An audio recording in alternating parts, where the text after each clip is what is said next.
A man saw a passenger being stopped for missing the flight, so he kindly helped the passenger. How bad can it be?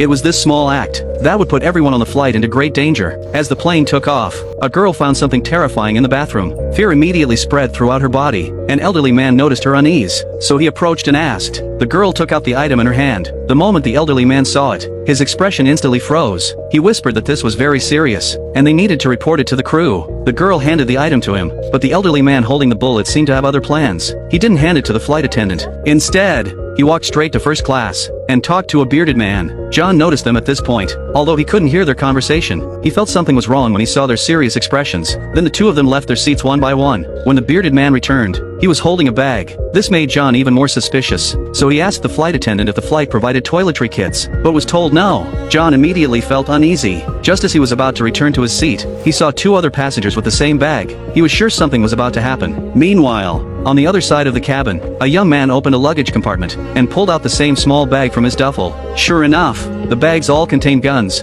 The hijacking began. Everybody down!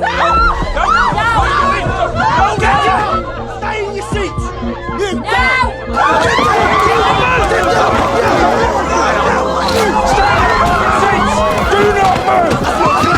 Sit the fuck down! Stay in your fucking seats!